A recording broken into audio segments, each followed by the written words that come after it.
if there was one mindset that let's call it a mindset shift that really changes everything in business, in life, in your personal development, your professional development, what would you say there's one mindset shift that you would like to tell people to sort of focus on?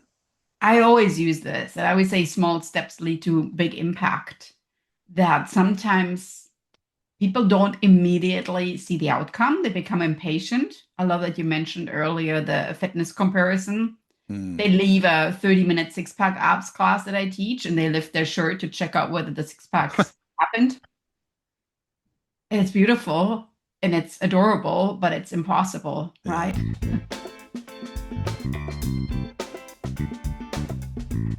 Welcome, Third Rock listeners, to the Branding Laboratory. I'm your host, Deevo, Chief Experience Officer for the Brand Storyteller and the Fusion Creative Brands. And each week, I have the privilege of speaking with extraordinary leaders and entrepreneurs who are reshaping the way industries work. These conversations go way beyond the surface to explore the core philosophies, the lessons, and the challenges that define the brands that we admire today. And one of the greatest rewards of this podcast is the opportunity to share the insights of some of the brightest minds in business, people who are passionate about pushing boundaries and redefining what's possible. And as I always say, the stories we tell are the brands we build. And this show is a testament to the power of that concept. Let's dive in. Welcome back to the Brand Laboratory, the place where we strip away the polish and the pretenses and uncover The human story behind the brand. Who are you as an individual?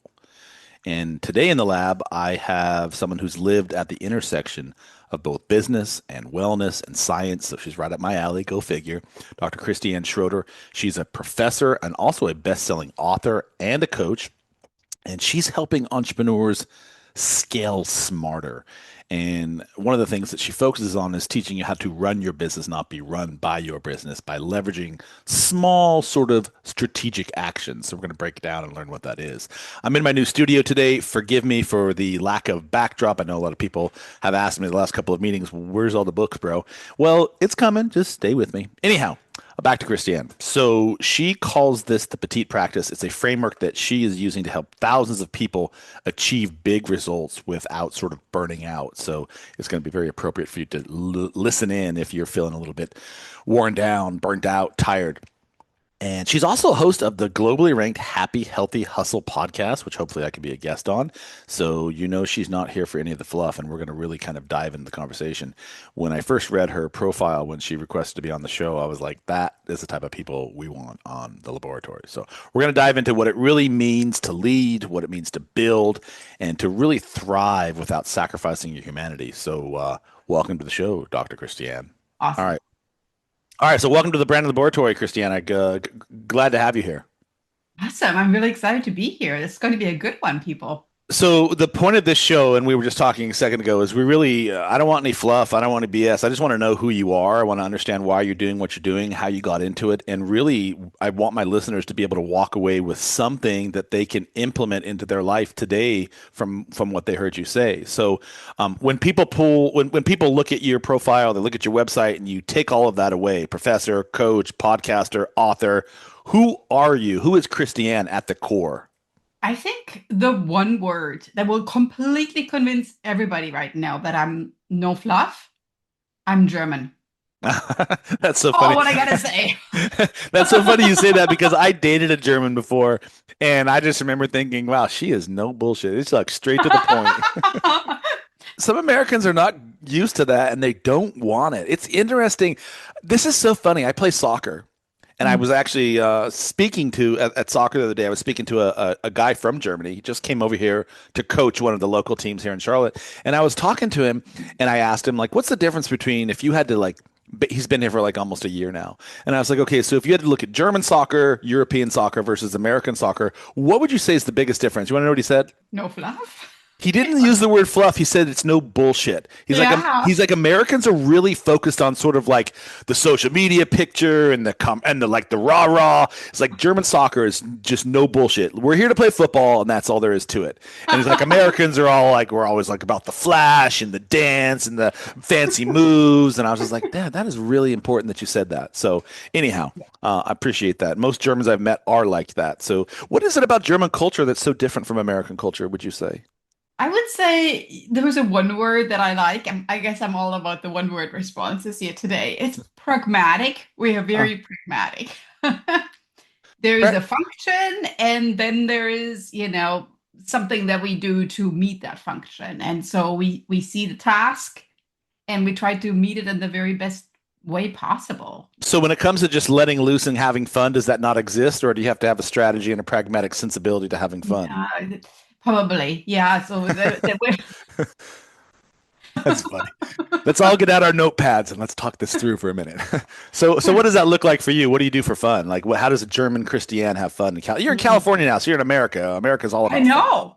Last night, I ate my dinner at the beach with my daughter. Basically, took the car, just parked it, and just sat at the beach and ate the dinner. I mean, it's So pretty fun. It's like it's yeah. no fluff. So you're getting Americanized, one could say. Mm, yeah, I mean, I didn't put up a pop-up tent and go through the whole thing. Were you snapping social media selfies while you ate? Actually did not. There you I go. asked my daughter, I said, "Did you take any pictures?" She said, "No, I didn't. I'm just kind of sitting here taking it all in." I'm totally fine And with that. it's kind of nice, actually, I'm totally too. fine with that. I appreciate good content. I appreciate the whole idea of being able to tell your story to people. But there's a fine line between creating content and just being in the moment, isn't there? And I can tell you from experience, having dated another woman who wasn't German, it was always about taking photographs of every single moment. I'm like, man, can we just like chill for a minute on the photographs? Can we just like enjoy the sunset without putting these like fictitious shots up like we're doing something grandiose around? I just want to like take it all in. Anyway, I digress. I don't want to piss anybody off. All right, you've built your career on small and intentional actions, which is sort of a really nice playbook because I love that. I first came across this idea from Atomic Habits, by the way, James Clear, really good book, and it sort of parrots what you're doing in this space. What does that philosophy reveal about who you are as a person? Pretty much how all these accomplishments, Hmm. that's how I achieved all of them. People ask me all the time, how did you become an author? How did you earn your PhD? How did you become a TEDx speaker? And then I say, small steps, consistently taking. Hmm. I'm not special. Hmm. Well, you are I'm not, special, but I'm basically just doing consistent steps, and I take them with determination on the days when some people might have given up. when did you first come into this sort of paradigm, this philosophical shift around doing small, actionable things to achieve something? And if I were to pinpoint it, even like coming to the United States, I studying in Germany and I was looking at different programs in the United States or other countries. I speak French too, which is why I name all this petite practice, right? I Mm, kind of think there needs to be a little bit of fun and flirtiness with hmm. that. Hmm. So even like looking at different programs where I could study, every day I looked at enhancing my chances to study abroad and earn my PhD and my master's degree. Every day I did something. I didn't sit there and just like bust it out overnight and like try to do like, oh my gosh, I hope it's going to work out. I just consistently went for it. And I think that also gives me the attitude that if it doesn't work out, I know that on the next day I'm going to pick it up and I'm going to try it again because I didn't put all my eggs in that one basket. I basically Mm. just chip away at it consistently. And I think it changes your attitude a little bit Well, I don't know because how old you are, but I want to go back a little bit deeper than that. So, okay. as a child, were you very intentional about doing small things? Were your parents this way? Where did this habit actually actuate for you? Was it in an Mm, experience? Was it something that I just kind of want to because not everybody's sort of this is. Let me back up. I look at mm, myself and the trajectory I've taken, and all the different evolutions and the micro adjustments and the transformations and some of the slide backs as well. And all of those moments, there's always like something I learned about an experience. And I'm one of those type of people that likes to look at the experience and then walk away with, while it may hurt or it may be not always work out for me, I'm like, okay, what's the lesson I could possibly learn here? So I'm wondering these micro adjustments, these micro tweaks that you've built these small mm. intentional things that you've built your career on. Was this always a habit that you had, or was this something that was a learned behavior? Probably a little bit of both, Mm, right? I think that like how did I learn these languages? mm, They weren't always offered in school. Spanish, for instance, I picked up by going to evening classes. And so it was like 3 times per week. I would go to this evening school. I'll pick it up there. And I think that maybe the reason why I am the way that I am is because inherently I'm a very perceptive and curious person. So that makes me a good communicator. Mm, And at the same time, it also makes me perceive how small change creates big impact. mm, Because I kind of observe things and I'm like, hold on, this really did happen, mm-hmm, but it wasn't like this big explosive thing. It was just this small little incremental movement mm-hmm. that really led to this. And I think as a child, I always saw that already, that, if you just keep chipping, if you put $5 aside every day, eventually it's going to lead to some amount of money. And I think Mm-hmm. I always had that attitude in me. It's pretty phenomenal. I did not have that attitude, and I can tell you for a large majority of my life, I didn't really had never even heard of that concept, nor did I consider it. And I was just having a conversation with another founder just before you, this sort of idea that we live our lives kind of in our own little bubble sometimes because we're not curious, we're not critically thinkers. We sort of are, and especially here in America, we sort of get trained to stay in a box. Mhm.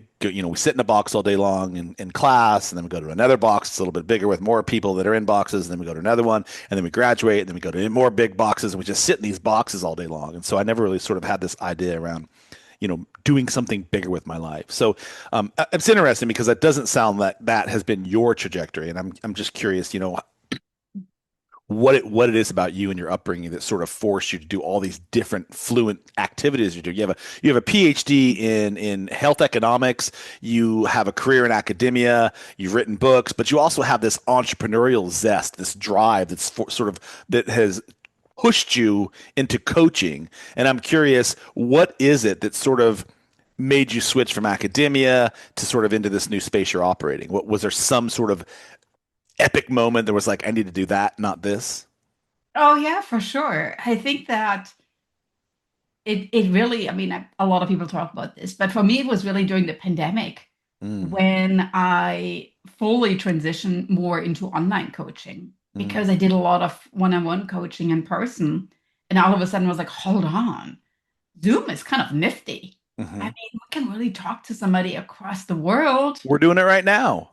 And it is just like so fabulous. It's like sitting in the same room, and yet we are in Charlotte, North Carolina, and in California right here. And I really thought, hold on, this is tremendous because it doesn't require a huge arranging of your calendar. You don't need to drive anywhere. And that's really, I think, when a lot of stepping stones kind of showed me the way to the coaching right Mm. there.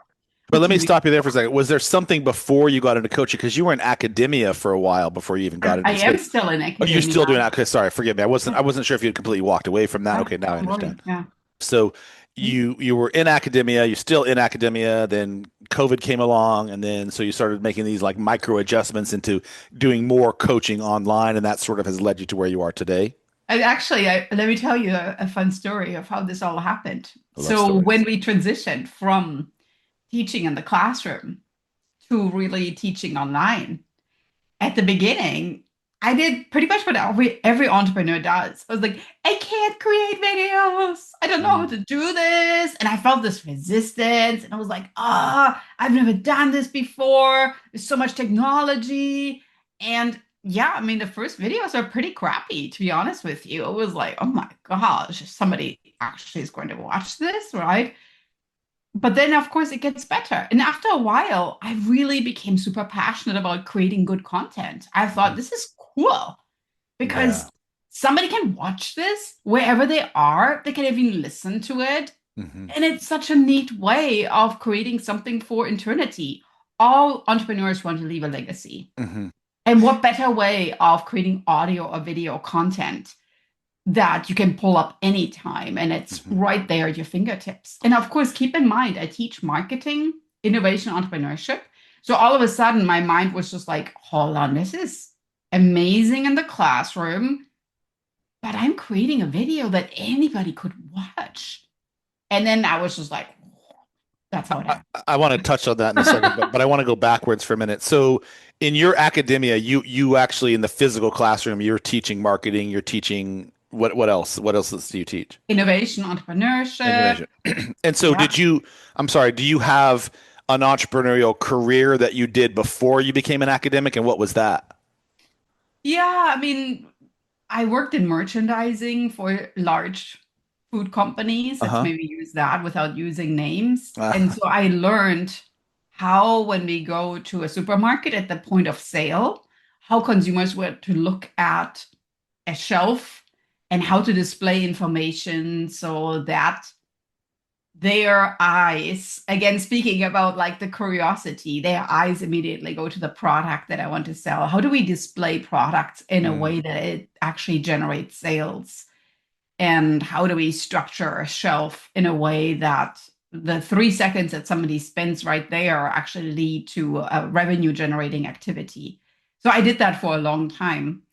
And that really was something to where it kind of married a little bit the I'm dealing with a food product to I'm curious about what is in the food product. And so I have a bachelor's in food and nutrition and worked as a dietitian for a little while. oh But wow. there was always this drive of like, being a dietitian is cool, but I want to know even more about how to sell the product after we made it healthy. How do we actually get into the mind of a consumer? And that's So really been so what that's I why you went back to school to get more learning around that?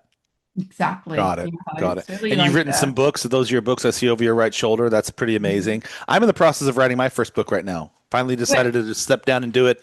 And I want to talk about that because you talked about your video production just sort of being lacking quality early on. But, and I tell this to everybody on a regular basis. I was the same way. Like we all had to start somewhere. Think of your fitness, you think of your fitness routine. Like you don't just go to the gym one day and be like, walk away after a workout and feel like you're buff and fit and ready to take on the world. It's like, it's a matriculation, it's a process, right? And so creating content, running a business, creating good videos, all these things, you have to just start by starting. And so I appreciate that you said that. You talk a lot about this whole idea of burnout, and maybe I'm misreading something, but is burnout, this concept of burnout, is that what drove you to design systems to fight it? Like you were sort of in the middle of that yourself, and is that because you're German and you guys just take on a lot of things, or was there something else that catalyzed that? Oh no, I love that question, and this is brilliant. So I call myself a business and wellness coach. And fun fact, I'm actually a fitness instructor too, right? What aren't So, you? personal chef. Okay, Right. now, I can take care of the cooking for me. I'm a okay, personal good. chef. We got this. Um, so the PhD writing the dissertation was really, we talked earlier about those small steps, was kind of a big moment in my life because first keep in mind, right? I have to write all this in a foreign language. And I was like, oh gosh. Then, Oh. of course, when I was writing my dissertation, there wasn't no chat GPT that just writes the thing for you, so to speak, right? I think that makes you better off, to be honest with you. That's a whole separate conversation. But anyway, Yeah. continue. So I went to the library and I looked and I was like, oh my gosh, those things are intense. They're like 150 to 200 pages. But then I thought, all right, I am a person of accountability. So first things first, I booked my parents' flight from Germany to come to the United States for my PhD graduation. So I had a deadline. Parents arriving, PhD graduation with a doctorate degree, the whole shebang, again, like in the United States, like that outfit and the whole thing, right? And then I reverse engineered from that deadline to today. All right, so if I look at all these corner dates, graduation, defense, making edits, doing my proposal, how many pages do I really write per day? Turned out 2 pages. Hmm. And there's my petite practice right there. So I wrote every day 2 pages. And I think that really made me a very successful entrepreneur in the sense that I built something from scratch. At the beginning, it was hard. Those 2 pages, on some days, it didn't seem like they were growing at all. It was like, whoof, and there goes half a page. Let's take a quick break. And I was like, no. I got to do those 2 pages today. That should be the name And of your then it next became book. easier. It became easier, right? Two Yeah. pages should be the name of your next book. I love that. Love that. So, and No, you actually, should really document sort of like how this whole space played out and all the insights and all the different things that went through your mind as you created this and the story behind the story and how the story became the story and all those different mm, things. Anyway, I I digress. actually talked about it on the TEDx stage. I talked about that exact experience that I stood there and realized, oh my gosh, how am I going to get this done? That I broke this down into 2 pages. And even the TEDx preparation, I approached it the exact same way. I looked Yeah. at, okay, I'm presenting August 16th. Let's reverse engineer. What do I need to do when? And I kind of anchored my life around it. And I have to honestly say, if there's one way how I would describe TEDx, it's intense. Mm. That's how I would describe it. This is not something that you just kind of wing in the moment. That's very interesting Nope. you say that. So I'm actually I just got approved for my first round of TEDx Do it. here in North Carolina. I am doing it. I got approved for the first round. My second round is due, I believe, end of next week. And somebody asked me, why am I doing a TEDx? Because they're like, anybody can do a TEDx. I'm like, well, are you doing one? No, well, not anybody can do one. So, and the reason I'm doing it is because of what you just said. I sort of want to understand the process of things. I want to put myself out there. It's sort of always something I've thought about. The first time I ever saw a TED Talk, I was like, that'd be really cool that I do that. And now I'm at the space where I can really spend time on it. And so I'm using the German formula, which is very pragmatic about it as well. So I appreciate you saying that. I want to switch gears because this is something near and dear to me. You talk about there's no such thing as luck or success isn't luck. What does that exactly mean to you? And what do most people misunderstand about this idea of success and luck and all the different variables? I would say I'm not special. I'm just consistent and determined. Maybe have some German stubbornness in myself, and then I just keep going for it. So when people look at me and they think, "Oh my gosh, so successful," no, it's just pure determination, just keeping on going. And I mean, even I can honestly say, even the fact you're now earning a PhD, the people that earned their PhD, they were just the ones that were too stubborn to leave. Interesting. Were they necessarily the smartest ones or the lucky ones? No, I think they were just the ones that just kept going. And that's really, I think, the secret in life, that you just have to keep going. Yep. But back to that first part of the question, you said success isn't luck. Is there any variable of luck that goes involved in your success, or are they just all a bunch of micro pieces that sort of look like luck because you've already done the work to put yourself into the situation to receive the luck, if you will? How do you, I'm Brilliant. curious what your take on that is. I think this is a brilliant question, because the way that you have to approach life is you just have to be a little bit more like a child and enjoy these little wins and moments. Mm. Because if you close your eyes and you think, oh, everything is just hard work and it's not meant for me, then it's not going to happen. So I frequently celebrate like small things like, oh, look at the date, or look at the time. Right now it's whatever, 11:11 or something like that. And then, oh, this is a great time to submit my TEDx application. Totally random, right? Or I go whatever somewhere and I see something really amazing and it gives me an idea for writing a book. Like I'm writing this TEDx book right now, and it's, I think, luck happens from being perceptive, Mhm. but it also happens from being open-minded and really receiving joy. And that's really how I would define it, because there is no like strict definition. This is lucky, this is unlucky. We all have dealt a certain number of cards, and it sometimes seems like, gosh, those are really bad cards, but it will change. And you just have to look at opportunities, how to change them, right? Hmm. And see that little light at the end of the tunnel. And I think that's sometimes it's really hard, but just try for it, you know?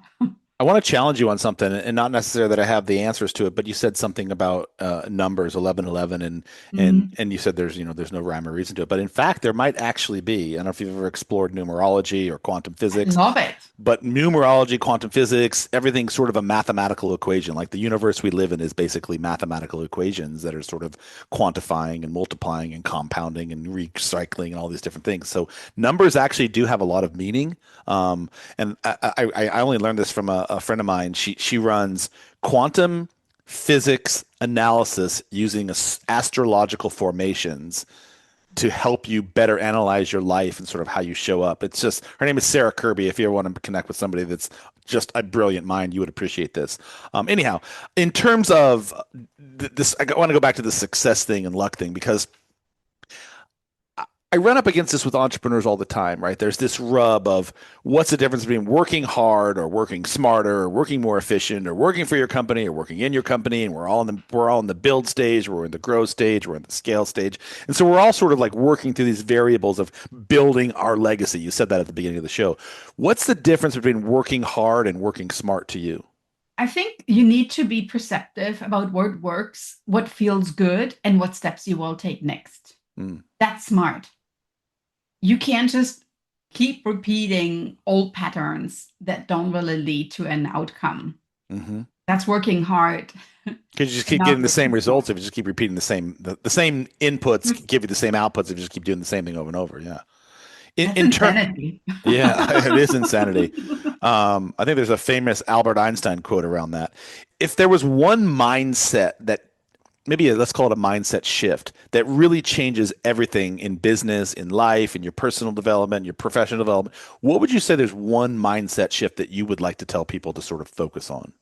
I always use this. I always say small steps lead to big impact. That sometimes people don't immediately see the outcome. They become impatient. I love that you mentioned earlier the fitness comparison. They leave a 30-minute six-pack abs class that I teach, and they lift their shirt to check out whether the six-packs happened. And it's beautiful and it's adorable, but it's impossible, right? Yeah.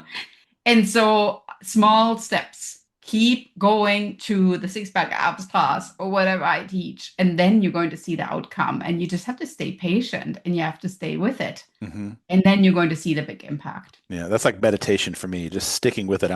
I've really started to implement a very structured regimental process right now, just because I notice that I chase squirrels and like my mind gets like crazy and they call it monkey mind. And like I start thinking about all these things. I'm like, oh shit, I gotta go do this. And so anyway, so I started to implement this very structured regimental program. And I don't really know what I'm supposed to receive when I meditate, but I've started to really start to feel the way I respond to things is different now. My reactivity is less sharp. So it's the same thing. It's like I've fallen in love with the process, not the result. And that's kind of what I hear you saying. You said something earlier from a previous question that I do want to go back to because you said, and this is in the lines of the mindset question. You said you sort of changed how you view the world, or you've changed how you respond to things, and you're more grateful and you're more sort of observant, and you just sort of like call out things that make you happy, and you're curious. It's really something to really stop and think about, because we do spend a lot of our times mulling over the bad potential of things, right? And the more we mull over the bad potential of things, it's almost like we're lending ourselves for that to become our reality. How important is it to you and I'm talking about this mindset shift, how important is it to you to sort of reframe how you view the world? More gratitude, more curiosity, more kindness. And how does that manifest itself in the physical form of what you're building, the life that you're building? Oh, that's a beautiful question. I think it happens in all areas of your life. If you, for instance, start the day with joy and gratitude, it's going to set off the day to a completely different trajectory. Mm-hmm. If you get into your car and you drive around and like constantly cussing at these horrible drivers on the road, I hate that when people do this, by the way. I don't like it at all, right? I know this is a strong word, hate, but it's like, just let them be, right? I'm very intentional when I am in the car. I'm actually trying to put a smiling face on for the chance that maybe somebody sees me and they're like, oh, she's a friendly person. Or so there's all these small little micro moments where you can help somebody else. At the core, as an entrepreneur, you're really there to serve others. And there are so many different ways you can serve others, whether that's asking them how they're doing and actually caring about it, putting that smile on your face, maybe having a conversation with a neighbor.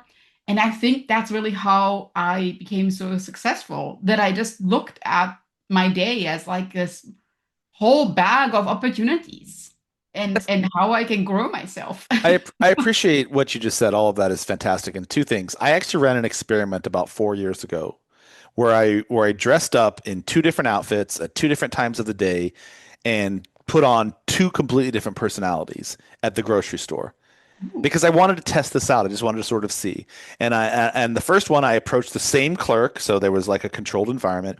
I approached the same clerk. I was dressed really shabby, t-shirt, dirty, probably stains on it. I don't remember what it was. And I was sort of kind of just rude, not intentionally like maliciously rude to her, but I was just sort of short and I was terse and I was rude. And I just wanted to sort of observe how she responded to me.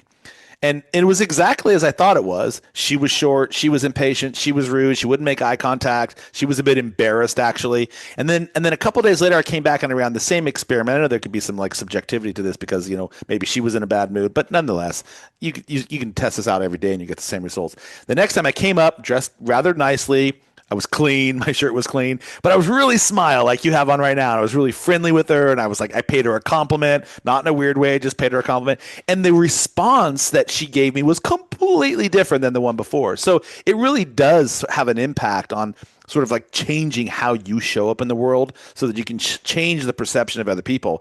And then the other thing you said earlier was sort of around this whole idea of we're here to serve. And I want to talk about that for a second. I want to get your take on this. Because at the end of the day, I think, especially as entrepreneurs, we think our business is all about the delivery and the product. And it really isn't. Because even if it is about the product, even it is about the delivery, what really matters is that at the end of the day, we're still creating something for someone else to use, to be educated, to be inspired, to something. So we're still serving them. But we sort of lose focus of that sometimes, don't we? How important is it to sort of always remind yourself when you're running a business, I'm actually here to serve somebody else, not just to serve myself? Oh, the story is what sells. Mm-hmm. The story. And I think that I challenge actually my clients and my students. They have to give elevator pitches to me. Mm-hmm. And I challenge them within 90 seconds. The story has to be the predominant line really that runs through that. And if I don't hear a story of why they created this, I ask them, why do I care? Mm-hmm. Why would I care? So I want to walk away from an elevator pitch, understanding well like the brand ethos. What is this brand all about? Is I this love that. about calming properties? Is this about energizing properties? Can I close my eyes and see what colors they would use, what design for their logo? That's what it's all about. And I haven't even spent a dime on this product, but I think it's so important to really visualize this and convey in words, as well as, of course, how you use your voice, Mm-hmm. how you are positioning yourself in the market, especially if you have some issues with regard to, oh, everybody has done this already. Mm-hmm. Nobody has done it like you. And 100%. that's really, I would say, the determining factor about success and failure, that you immediately pick out, that was my struggle. That's what helped me.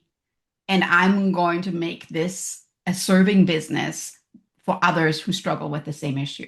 That's interesting you say that, and I want to draw on a point that I heard you say that really has probably the crux of the takeaway. I own a photography agency here in Charlotte, and I've been taking photographs for as long as I can remember, but I've had this business here in Charlotte since 2006, roughly. And early on in my career, I sort of I sort of put myself in my own protective bubble, and I didn't want anyone else to sort of like know what my secrets were. Like, first of all, there are no secrets. Like, everything is just a replication of something else that was already created. But I never sort of put myself out there in the space that I could learn from other photographers potentially, or I could collaborate with other photographers. And I never saw the uniquely me version of how I take photographs. And it doesn't matter because there's hundreds and thousands of millions of people on the planet that we're here to serve. But I used to think like, well, I'm just gonna like, I don't want anybody to learn anything that I'm doing because there's just, these are my customers. And I'm like, my business didn't really start to shift until I realized that I'm uniquely qualified to deliver my unique perspective on how I interpret the picture, the person, the individual, the dynamics of how we engage with each other, et cetera. And nobody else is going to be able to do that. So the competition side is irrelevant to me. Like, we're not here to compete. We're here to collaborate and build community around each other. And I'm just curious, when you look at your trajectory and the businesses that you've run and the books that you've written and all the cool things that you've done, and you're teaching and academia, how important has community always been to you, or was it sort of something you just kind of happened into? Oh, that's a beautiful question. I would say if it wouldn't have been for coaching, having business coaches that help me, Hmm. plugging into a community with other creators, writers, speakers, I wouldn't have been as successful because you mentioned this really beautifully. Frequently, the struggles are not unique. So people struggle with overwhelm, with burnout, with imposter syndrome. That's not unique to me. Hmm. I hear this all the time, and maybe there people don't label it, but it's still there. Mm. For me, really, when I look at, I mentioned I speak multiple languages, but when you look at the root of the word competition, it actually doesn't mean we are fighting against each other. It actually means we are thriving together. So that Latin root is actually mean competara means thriving together. So in essence, competition is just there to make you succeed in a team with others, to make you feel you can high five them and celebrate all the small wins that everybody's having. That's really what it comes down to.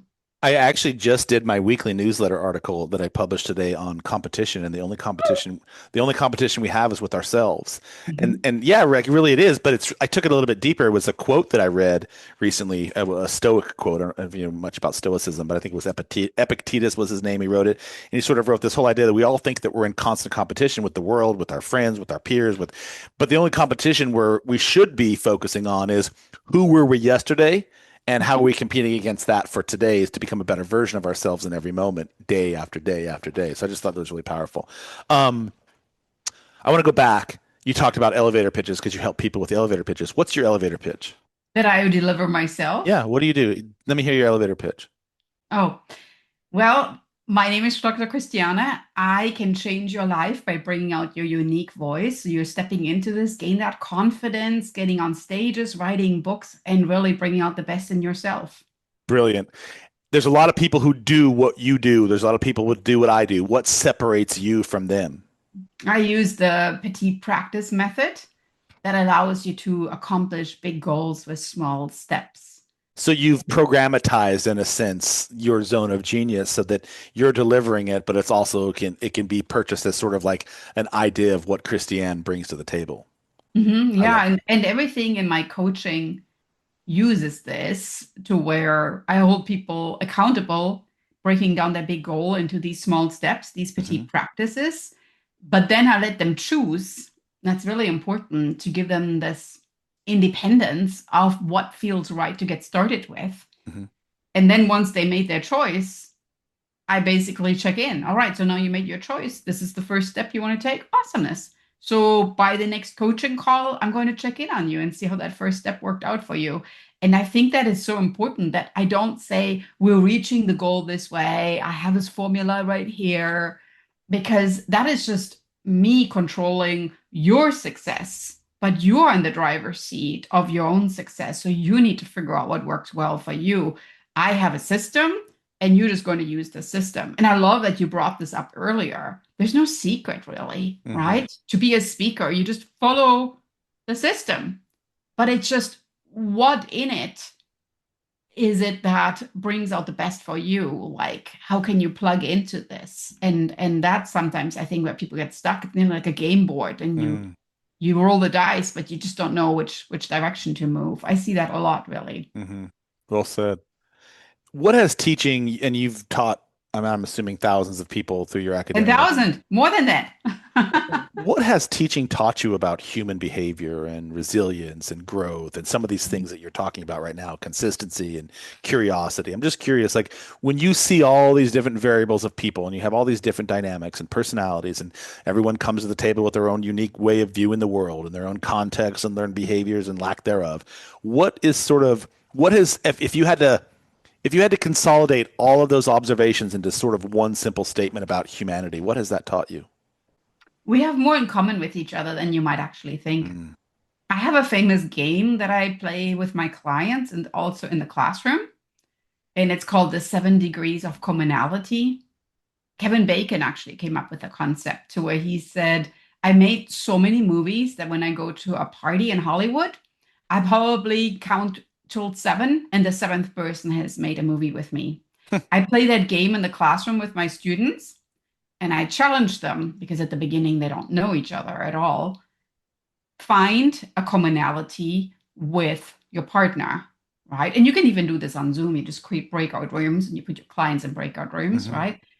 And you'll be surprised the commonalities that they find. Now, let's say this is your very first coaching call and you have, 10 clients and you play that game. I can guarantee you that that second coaching call is going to be completely different because while we may or may not remember each other's names, we definitely will remember commonalities that we have with certain people and it builds connection.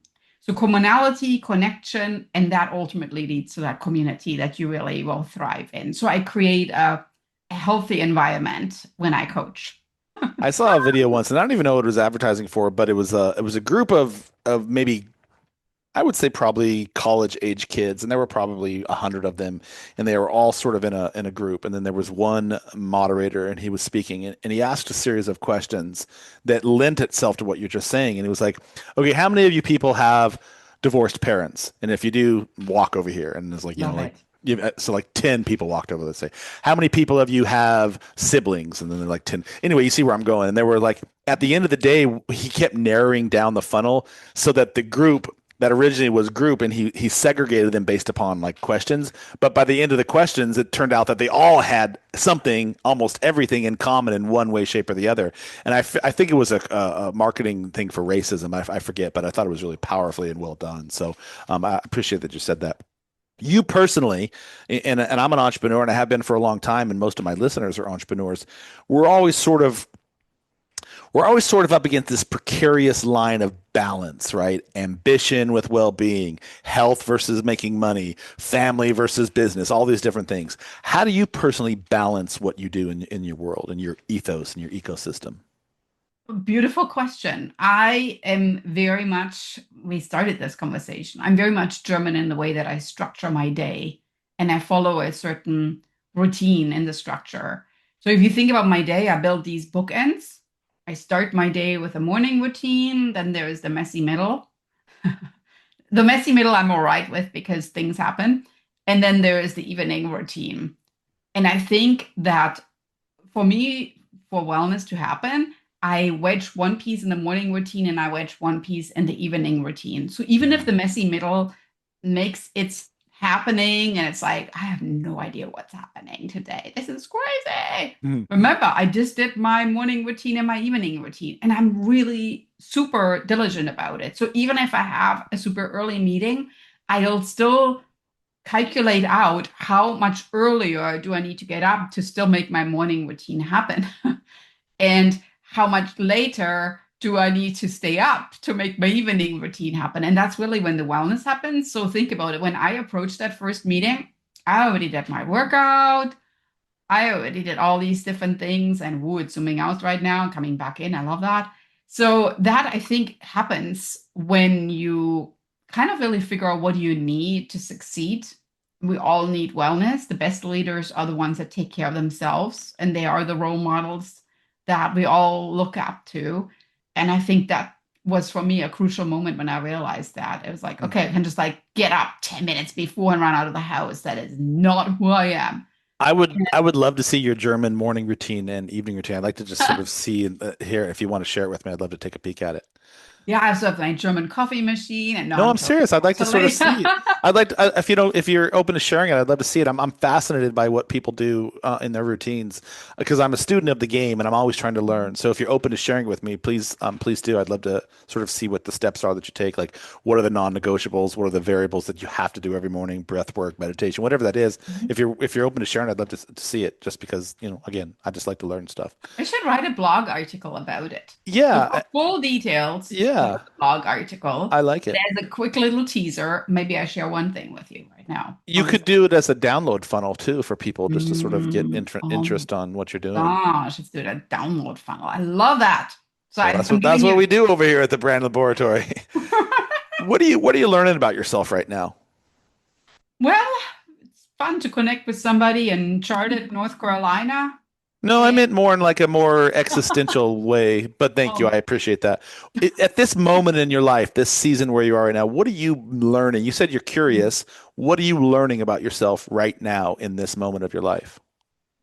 yeah. So I completed that TEDx talk. And some of my friends actually told me, they were like, you better line up something after that TEDx talk. Because after you spend so much time preparing for this, you might be falling into like this whole law of like, what am I going to do with my time now? Interesting. It didn't happen for me. Didn't happen for me. Because the moment I finished the talk, I listened to what people had asked me over the weeks and months leading up to the event. And it was like, so how do you prepare for a TEDx talk? So the moment I was done with it, I was like, all right, I'm going to write a book about it. Mm. So I'm writing a book about it. And that means I'm really going back through my calendar and exactly anchoring and pinpointing this is what helped me get TEDx stage ready. Are you That helped publishing me. your own books when you write them? You are. Always, always. I learned that about myself. Um, I got some quotes from publishers, to be honest with you. And I mean, like, I love that you asked all these questions about my childhood and all this, but I just want to emphasize I'm a very independent person. I didn't want anybody else messing around with the Well, cover design. not all your Yeah. questions have been about your childhood. I just like to get to know who you are. Um, No, I do you made me everything lose my myself. train of thought. Oh, I want to talk to you about this. Well, and I'll get you in the green room after the show. I'd like to talk to you a little bit about that. You said something that kind of made me laugh inside. I didn't want to interrupt you, but I don't think your friends know you very well. If they actually thought that you would be lost in a mist of a benign state of your life, not having something to do after you finish the TED Talk, Mm, you're literally doing everything right now. So you're into mm. fitness, you're into self help, you're doing coaching, you're an academician, you're writing books. Like if they know who you are, they're gonna be like, she's got all kinds of fallback things. Anyway, different, just sort of a comment that I made in Love my head when that. you said that. When you are, I want to talk a little bit more about you offline, just because I really enjoyed this conversation with you. When you close your laptop and you're at the end of the day, what brings you peace? What brings you joy? What are the things you're doing outside just to sort of remain in the non-German, always less pragmatic zone? Well, and so I mentioned the bookends. So let's maybe go through the evening bookend Okay, audience. You get this as a special treat right I now. love it. So I finish my day with Pilates. Oh, cool.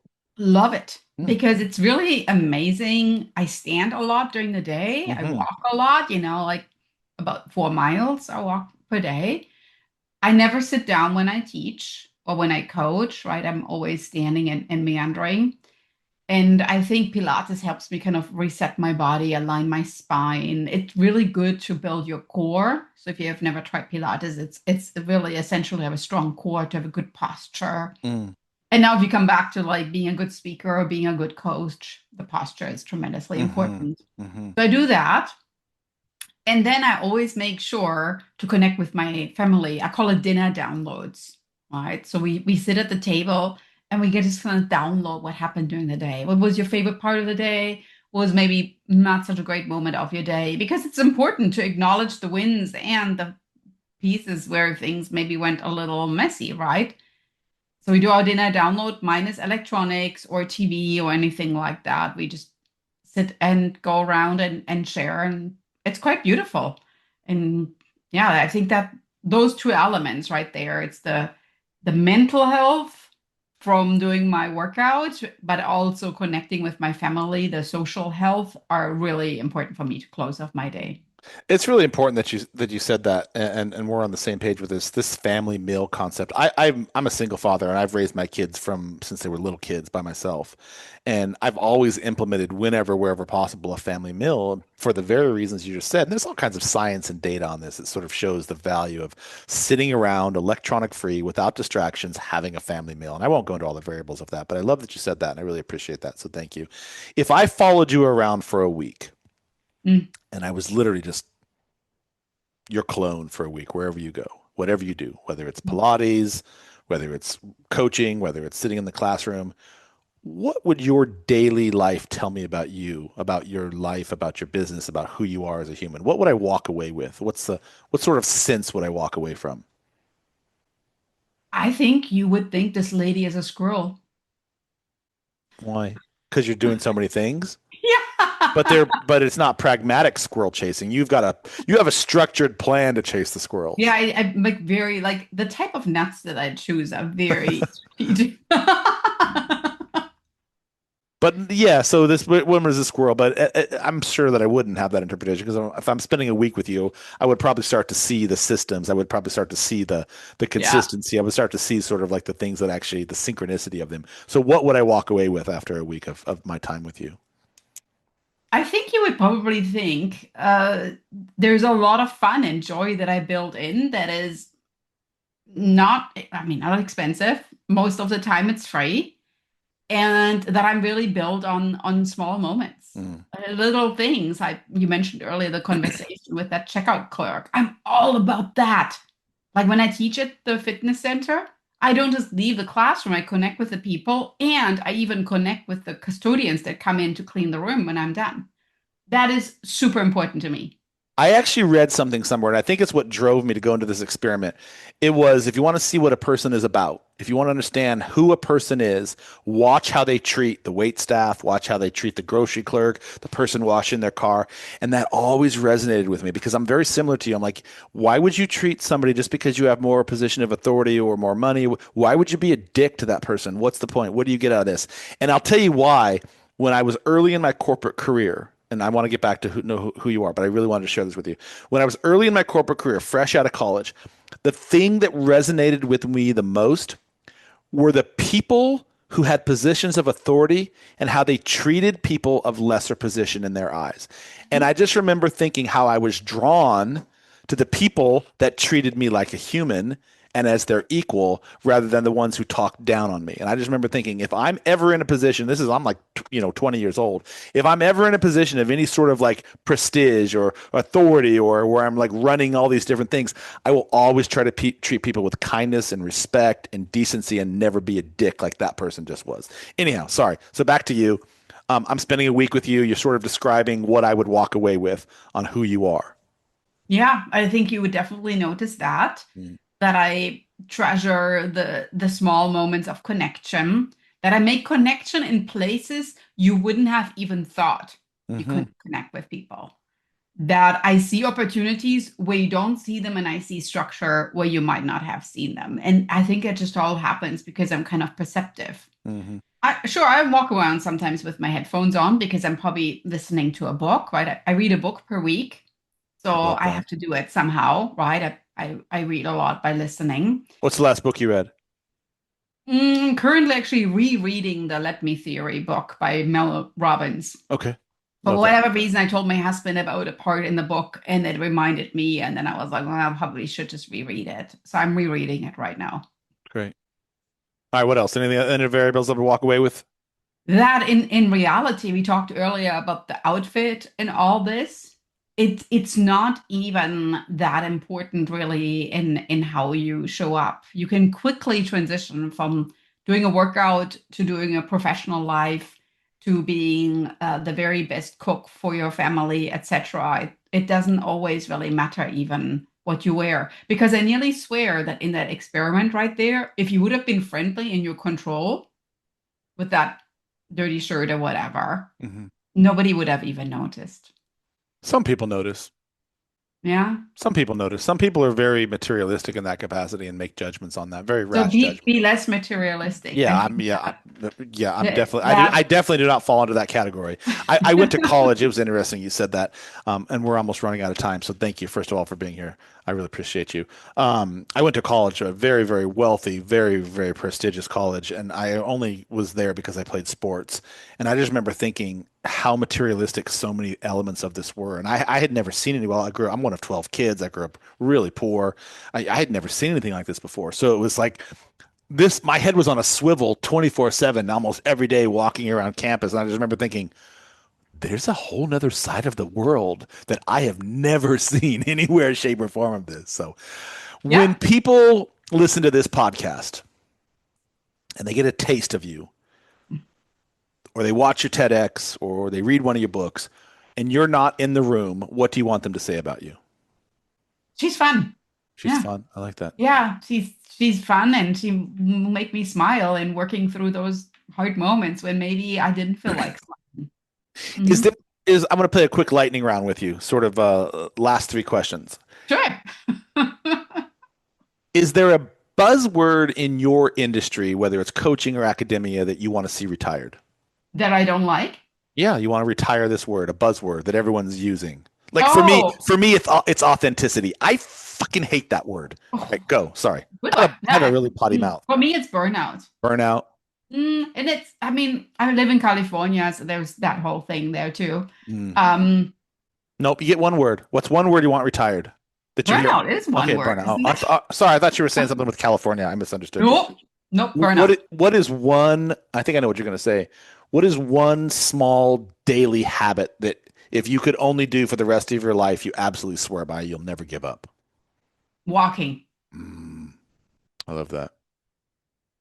Walking is really a critical piece, isn't it? Low dynamic on your body, doesn't give you so much stress. You can do all sorts of meditative activities while you're walking. Anyway, I hate running, so I like walking. You have a dog?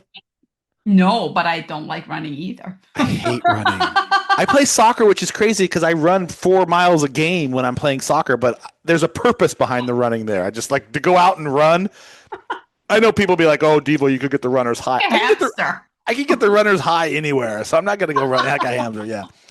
What do you want people to carry with them after they hear this podcast? Is there any central takeaway you want them to have after listening to you? Get started today. Brilliant. Don't even think about it twice. Whatever Brilliant. motivation you got in you today, I hope that I inspired you because I believe it's motivation isn't enough. You need to be inspired. I hope I gave you some inspiration to get started with whatever you have in your head that you never share with anybody. Share it with that person at the coffee shop and let's get started. Aside from your download in your funnel for your morning and Oh, your evening routine that you're about to give away, is there anything else that you can connect with you and they can get from you or learn from you or share from you? What is it that you'd like to? well, I would love to share my TEDx video with you. Okay. So if you want to get on the list to get the TEDx video the very moment it comes out, because it is currently being edited, and then when it drops, I can drop it right there in your email box. And How I many can hit? even drop a Discover Your Superpower quiz along Brilliant. with it for free. So you Brilliant. can get your superpower. What's the best way for people to find you? Go to my website, drchristiana.com. And that's where I'm hanging out and creating content, whether that's podcasting or blogging, or basically sharing with the world what I'm up to right now in terms of my writing and my speaking career. I have to confession, when I heard your name was Dr. Christy Anna, I didn't Oh, think of it to be German. I thought it to be Latino. So I thought maybe you were from like a Latin American country when I first heard because I had seen something on an audio that somebody sent me first when we were like talking about the show. And I remember thinking that you were from, but you're not. So anyway, I don't know why I thought that. It I was, could say it like, oh, Panama sounds kind of cool, doesn't it? I like Germany. I'm good with you on Germany.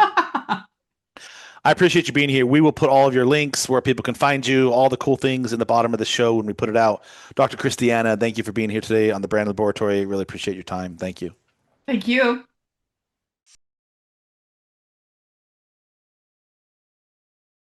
Thanks for tuning in to the Branding Laboratory. If you enjoyed today's episode, be sure to subscribe and leave a review. Connect with us on social media for more branding tips and insights. And remember, your story matters. Until next time, keep building and sharing your unique brand story. I'll see you soon.